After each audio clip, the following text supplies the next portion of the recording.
Somebody once said that the study of law sharpens the mind. It sharpens the mind by narrowing it. So I'm going to give a narrow perspective by contrast to our two earlier speakers. And I'm just going to focus on this issue that Tim raises centrally in his presentation about property rights.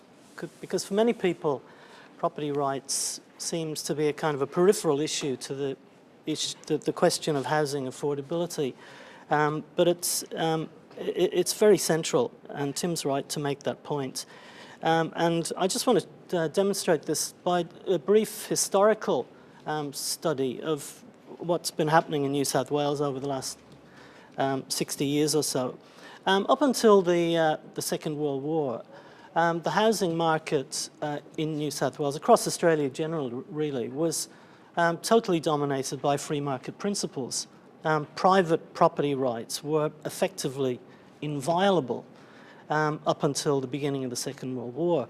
There was a free market in the sale of houses, and as far as tenancies are concerned, landlords had complete freedom to negotiate, to put into their leases whatever terms they wished. So rent was basically uncontrolled, governed by market principles, and the tenancies that tenants had were basically insecure.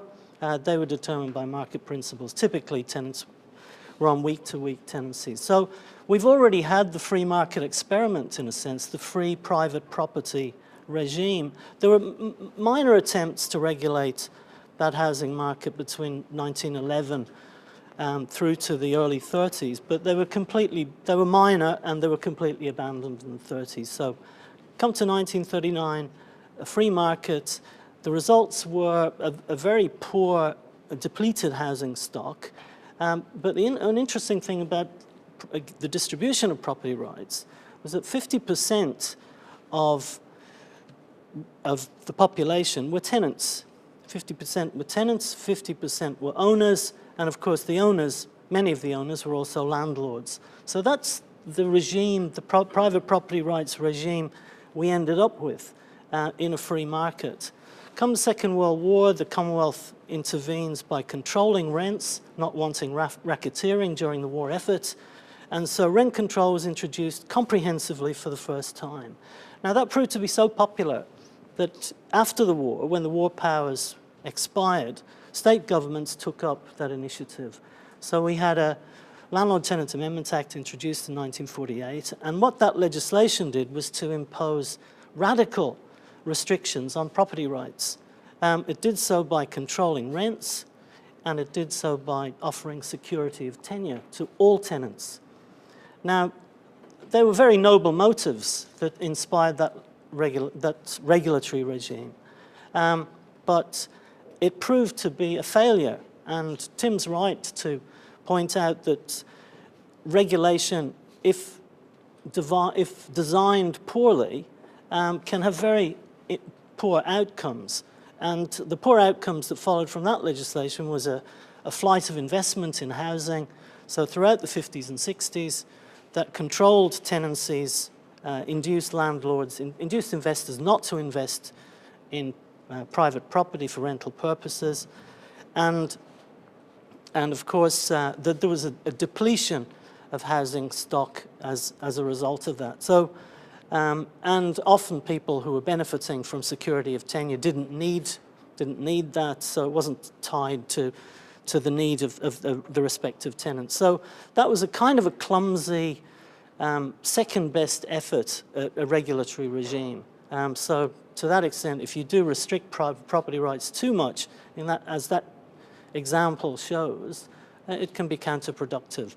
But the second initiative that followed the Second World War was the introduction for the first time of social housing. The state government, in conjunction with the Commonwealth government, came together and combined their efforts to introduce for the first time in New South Wales a meaningful public housing stock.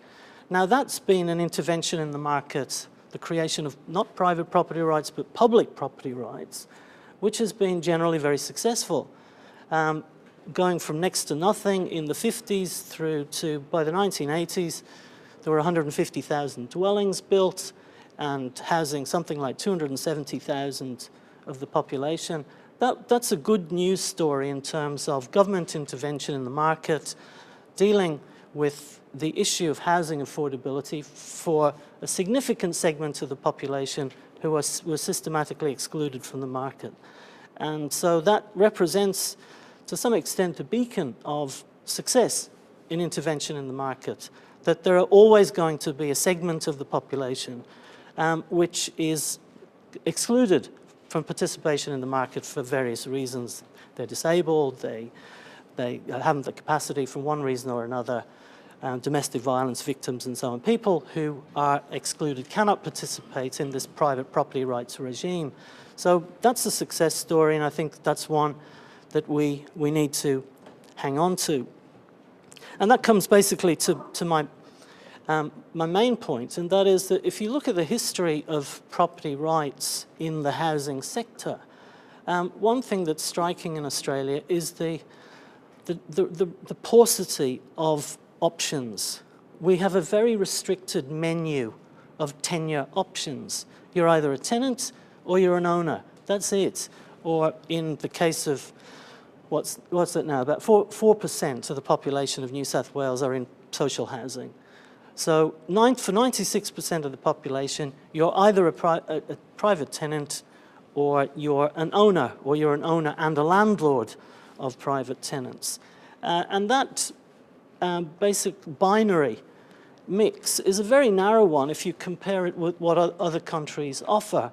So, for example, the UK have got a much more complex mix of tenure options. So people who can't afford to buy their own house, there's low-cost housing ownership options. So you can part rent and part buy. So 50% of your payment to the owner is which may be some form of a housing association or property owning corporation. 50% of your payment on a weekly basis will be rent, but the other 50% will be going towards part ownership of the property that you're living in. So that's an option which represents a kind of a stepping stone into ownership, which really there's not any meaningful public policy commitment to that in the Australian context.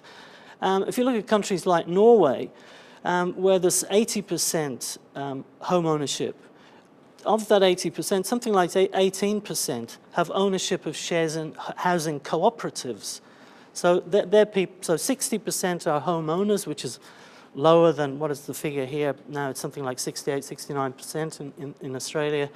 60% are full home owners, or they're buying with the assistance of a mortgage, but there's something like 18% of the population have shares in these housing cooperatives, which allow them, and they can sell these shares on the open market if they decide to move. So it gives them housing security, but it gives them some equity in the property that they're living in. Again, it's a kind of an intermediate model. Singapore have got a different model. Again, as you probably know, something like 80% of the housing stock is owned by the government, but a significant proportion of that is leased out to tenants on 99-year leases. Again, a different model again. But it seems to me that what Australia, if you like, the tenure model, the private property rights model, is a very simplistic one here. And we could learn a lot from what other countries do in terms of the very different options. And that would provide many more opportunities for that significant segment of the population here that doesn't want to be renters, but they're not owners, but they can't get on the ownership ladder. And it seems to me that's where the policy focus needs to be. So that's it for me, basically.